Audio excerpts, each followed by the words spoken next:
Hello, hello, hello, and welcome to the Life in Germany channel. If you are just moving to Germany or you're thinking of relocating over to Germany, you've definitely found the right channel. I share all of my tips and tricks on relocating over here, and I've also put together an intense freebie checklist that goes through step by step exactly what you need and when you need it when getting started. Now, there is one thing that I didn't include in that checklist, and that is actually one of the hardest things that I had to go through as a foreigner here in Germany, and that has to do with pregnancy and birth in Germany. For any mamas or papas out there who are expecting, this video is a must watch.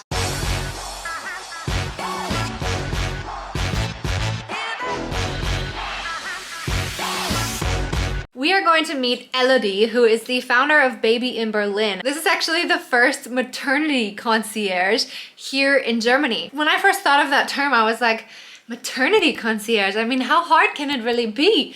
Guys, it is hard. There are ins and outs and tricks and tips that I had no idea about until I actually spoke with Elodie. So we're gonna meet her in just a second, and we're gonna switch things up a little bit right now. Usually I would be the one to interview her. In this case, she's gonna be talking about 5 different myths about Elterngeld here in Germany. Elterngeld is actually that parental allowance, monthly allowance that you will be getting in your bank account once you have a child. Kindergeld is something entirely different, and maybe we can touch base on that another day. But for today, let's talk about these crazy myths and some tips that you definitely need to know about if you're planning to give birth here in Germany. So my name is Elodie, and I founded Baby in Berlin in 2017. I actually moved to Germany from the UK in 2007 with my German husband, and we had one child here in 2010 and another one in 2015. And I think I would have been my perfect own customer because I had no idea at the time what I was getting into. I met a few different people that kind of led me to this path of starting the Baby in Berlin business. And so what I do is I help expecting parents with everything that has to do mainly with the baby paperwork in Germany. So I help them fill in their Elterngeld, Kindergeld application. I help them find childcare and understand how the Kita system works. But now I have clients all over Germany. So it could really be baby in Germany more than baby in Berlin. I help them understand the pregnancy system, birth system, and just try and make sure that they have a stress-free start as parents in Germany. I really think that we don't really understand how much can go wrong when you're doing all of this paperwork. Like, I thought I killed it, and then at the end everybody was like, you do know you weren't supposed to put that, for example, in your Elterngeld application or your parental allowance application.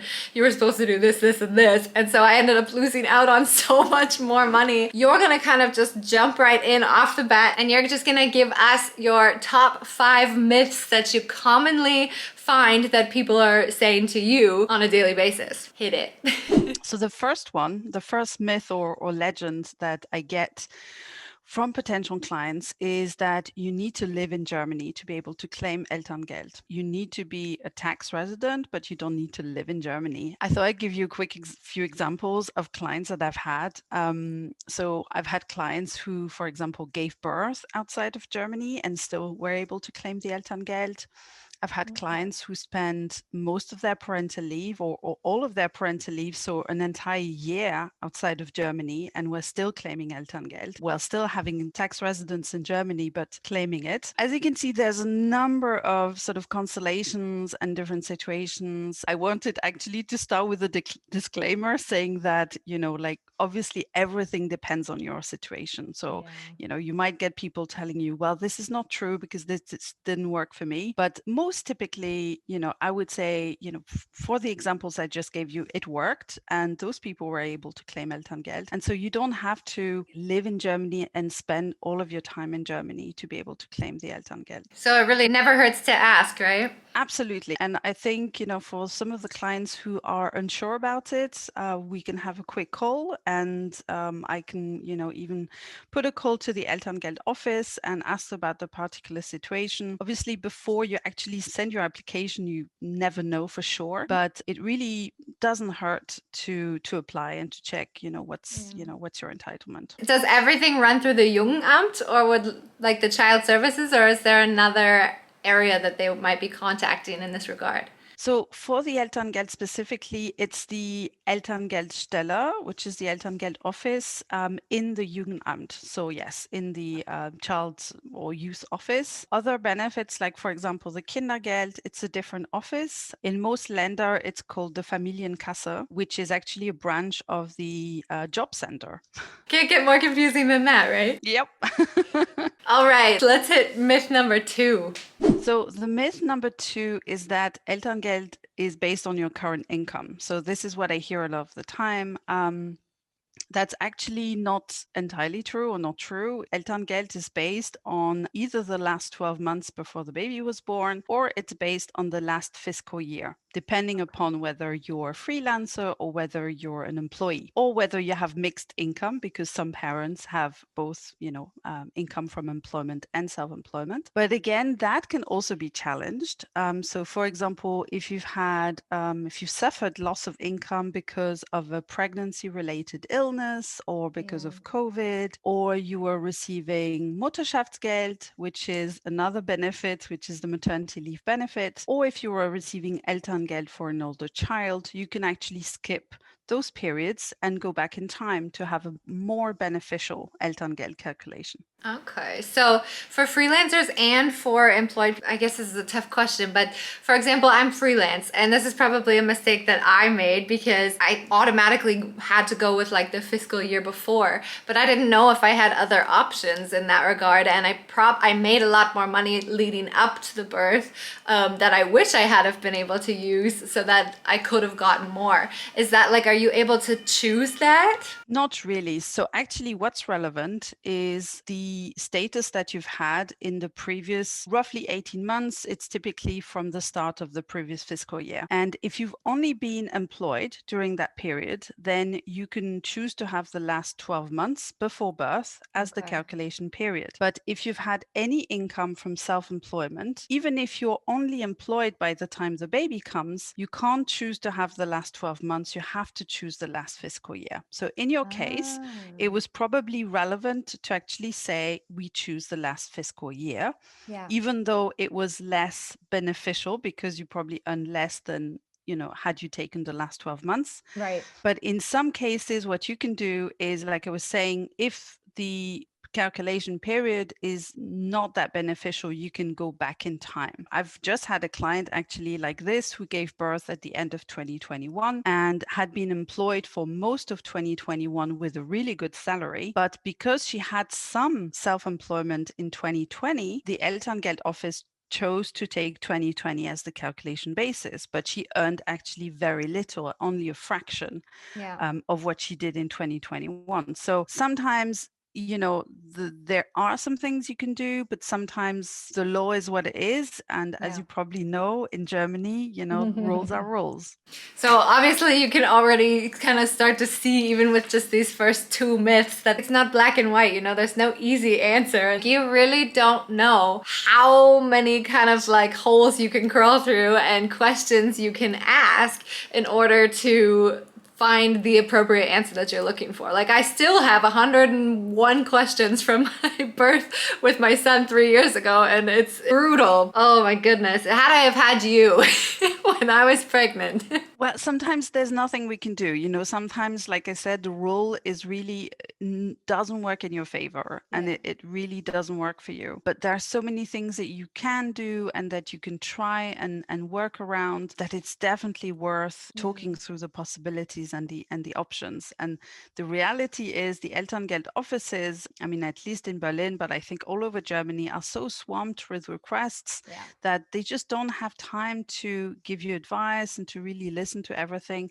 They really do their best, and I have to say they really try and work in the interest of the parents. It's not like they try and give you as little money as possible, but sometimes they just don't have time. And this is what I do on a daily basis. I talk to the Elterngeld offices, and I send requests, and I work around different situations every day so that parents don't have to and don't have to read the whole Elterngeld book. Yeah, that's the thing. Even on the websites nowadays, in Düsseldorf specifically, it's all in German. And although they do a very good job, I must say, at creating these visuals and these videos of understanding your options and stuff, it's only telling, the basics of what is possible. So there are so many things that I didn't realize were even possible because I just didn't ask the question.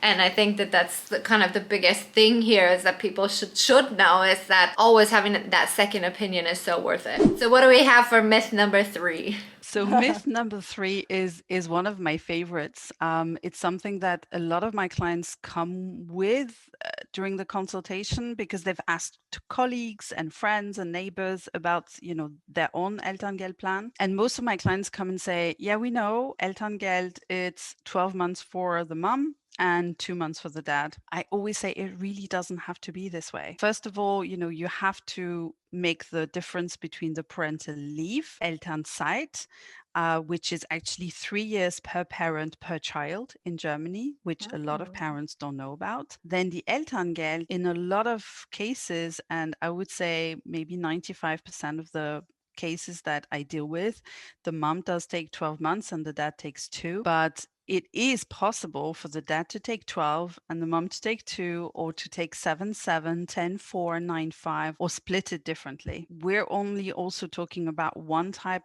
model of Elterngeld, which is the Elterngeld Basic. And there are 2 other models which are mostly never considered, which is the Elterngeld Plus and the partnership bonuses. That's kind of the work I have to do with some of my clients, is to backtrack a little bit and to say, okay, let's wipe the slate clean of maybe most of what you've heard, because we're here not to talk about your neighbors or to talk about your friends, but really to go about your situation and try and make the most out of it.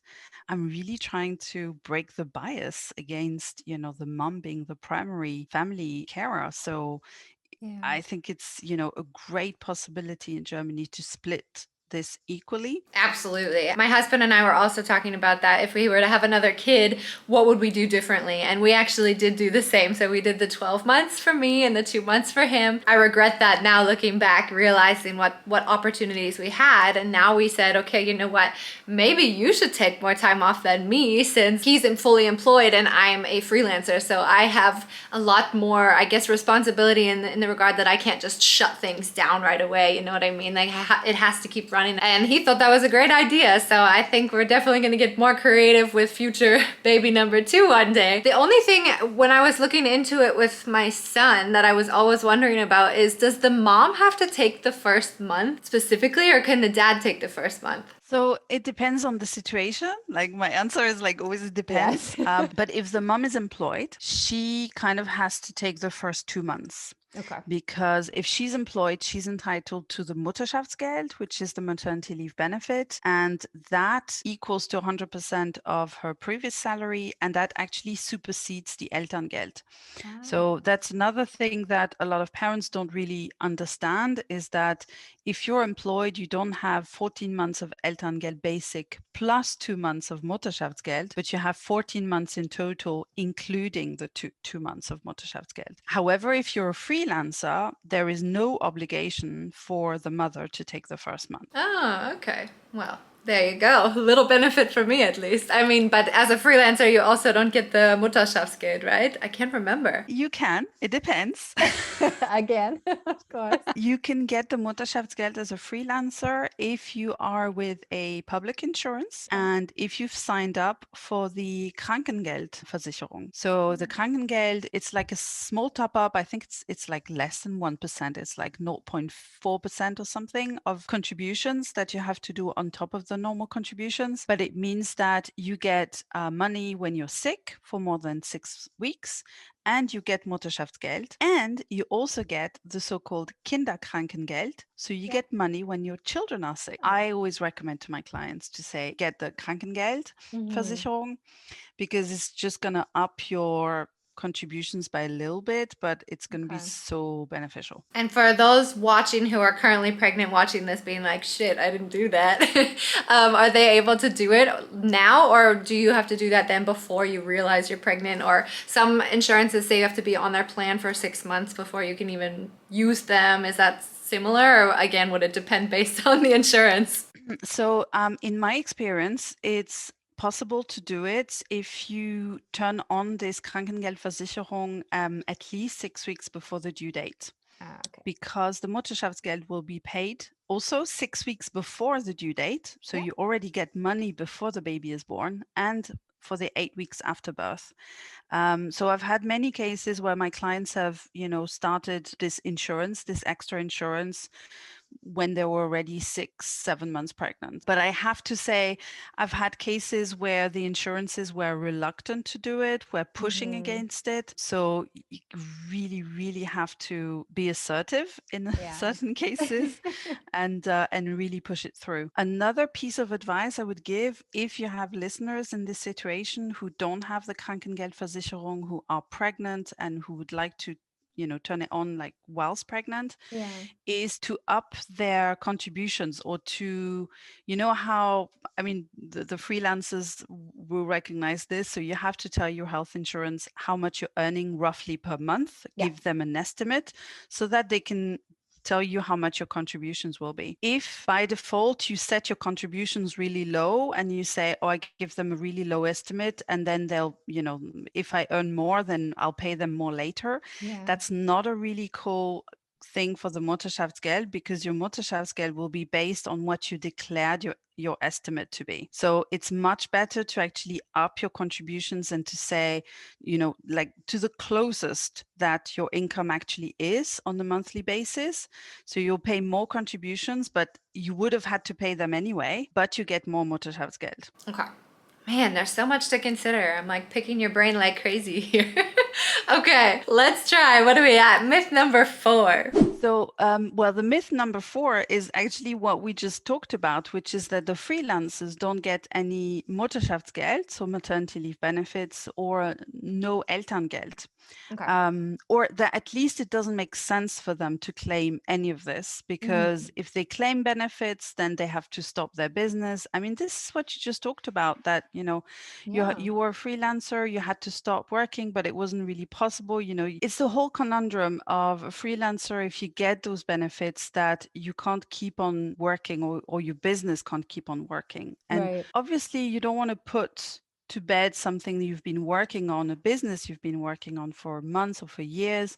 You Yeah. probably have clients that you need to serve, clients that won't wait for you if you're gone for 6 months or a year. Yeah. I would say there are some creative ways of still applying for the Elterngeld and still managing to keep your business afloat and actually do both. And it's completely legal. Yeah. I'm not like Yeah. talking about creative ways like, I'm being the nasty accountant or anything. It's completely, Yeah. it's fine. One thing would be to make pauses in your Elterngeld claim. So months during which you're not getting any benefits, but you're actually getting paid by your clients. So Yeah. that works pretty well if you have a handful of big clients that, can pay you a little bit later after the fact. Yeah. So Right. you keep serving them, you keep working for them, etc., but you don't actually get paid until you have a month during which you're not getting benefits. Okay. The second option is if you have a business where you can't really control what's coming in. So maybe you have royalties because you're, a musician, or you have a YouTube channel, or, Yeah. things that, or like an e-shop, where people can keep on buying stuff. Then, there is a possibility of creating a business with a trusted partner. So you need to have like a trusted partner, like your life partner, or Okay. a sibling, whatever, in the form of a GbR, which is the only form of company where you can extract yourself for a number of months. So you Oh. create this company with another person. As you create it, it's either 50-50 or 99%, 1%. You Okay. decide. Once baby comes, you say, well, I'm going on parental leave. And during this parental leave, I'm no longer benefiting from any of the profits, and I'm Right. no longer responsible for any of the losses. So that's why it needs to be a Ah. really trusted partner. Yeah. Yeah, for sure. But it's the only form of company where that's possible. And you can just extract yourself from the company for the Okay. duration of your Elterngeld period, and then just come back. That's so interesting. I'm learning so much from you post baby. But I guess to give a good example, a personal example from my own experience, is that whatever I made in Elterngeld, or in this maternity allowance, whatever I made was then taken away from my allowance. So if I was making 1,000 euros a month from my allowance, and then I made 1,000 euros that month from my clients, well, all of my allowance was gone. And so then I was just working for free, essentially. And that was a big struggle for me for throughout the entire 12 months that I wasn't supposed to be working, but I was still making a little bit of money. I know from a freelance perspective or a YouTuber perspective, another good little tip that I had was that for most of your affiliates or for your YouTube channel and your ad revenue, you can actually increase your threshold. So instead of getting paid at every 500 euros, I could get paid at every 5,000 euros, and then I just wouldn't be paid out for my entire maternity leave, right? My entire time I was getting this Elterngeld. So it works to a certain extent, of course. Like, that was not my only source of income. So the clients, like, they were really professional clients of mine that I couldn't just be like, so I'm getting Elterngeld right now and I don't want to lose it, so can you just pay me later? It didn't really work for all of my clients. So of course, it didn't always work, but it's a good tiny little tip, just in order to try to save every penny that you can, at least, because at the end of the day, I wasn't actually working. I was getting paid for some of the stuff I did before the baby was even born, right?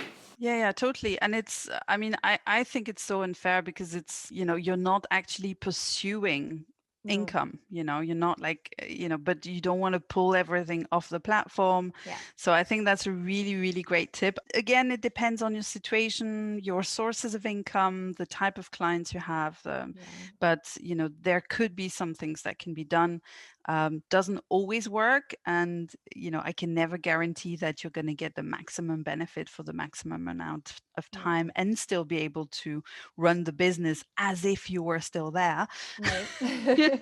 But yeah, there are little things that we can adjust. You mentioned that you can have like this gap. Is it an actual gap, or is that the gap that the significant other would be taking, the other mama or papa would be taking, where then you would get paid and then you'd go back onto your maternity leave? Is that how it would work? Or can there actually be a real gap where nobody's taking leave at all? Either or. It can be a gap where you as parent one, you're not claiming anything and the other parent is claiming, or there could be a gap where no one is claiming. What you have to remember, though, is that in most situations, unless you've had a premature born baby, so premature is 6 weeks before the due date and more.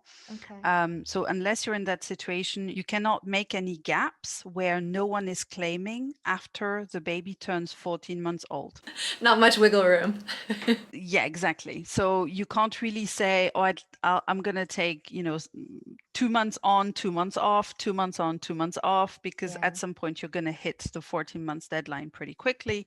And then you can't do any more of these gaps. All right, and we're reaching the end now. What's our fifth myth for Elterngeld? So this one is more for the families who are moving to Germany, which is a common legend that people have to have been a number of months or years in Germany before they can claim the Elterngeld. And this is actually not true. As long as you have a tax residence in Germany, like I said, and a valid residence permit, so if you're not from the EU, then you can claim Elterngeld straight away, even if the baby was born in a different country and then you arrive, in Germany when the baby is 6 months old. Like I said, from the moment the baby is 14 months old, there can no longer be a gap. So month 14th is the latest month you can start applying for Elterngeld. But I've actually had some clients moving here with a 6 months old or 12 months old baby, where we've been applying for them for Elterngeld retroactively for the months we could, because you can apply for 3 months retroactively, and then moving forward for as many months as we could. Because as you probably know, when you're relocating as a family, there's usually one parent with a job and then the other parent as,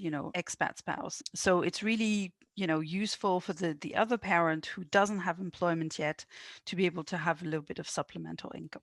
So just to confirm that any residence permit will do then, it doesn't have to be permanent, a temporary one will do. And even if both parents have temporary residency, is that also okay? Depends. Uh-oh. You have to have a residence permit that allows you to work. It cannot be a student visa. Also can't get Elterngeld on a refugee or asylum seeker visa or permit. But if it's, let's say, a more general residence permit that allows you to stay and work in Germany, even though it's a temporary visa, it is possible to claim the Elterngeld, but only for the duration of your residence permit. And then they will ask to see the extension or the permanent residence permit so that you can actually claim the leftover months. So it's a good thing I asked. I had no idea, to be honest. It's really, really interesting. Thank you so much for sharing all of these myths with us. I know I definitely learned a lot, and I didn't know that there was so much more that you could actually be learning about this topic. So we'll definitely have to have some more videos coming up soon together. I think that would be amazing. If anybody has any questions for Elodie or for myself, of course, you can post them down below, and then we'll try to answer as many questions as possible. You can head to babyinberlin.com to get more information for any consulting that you would like, and I'm absolutely will be including that link down below for you guys as well. Thanks for having me, Jenna. It was a pleasure, and I hope that your audience will learn a little bit about the topic. But definitely, like you said, if anyone has any questions or need guidance for their individual situation, they should get in touch. And again, if you're new to Germany or you're thinking of relocating, don't forget I have a freebie checklist for your relocation. I will include that down below as well. And as per usual, guys, vielen lieben Dank und wie immer, bis später.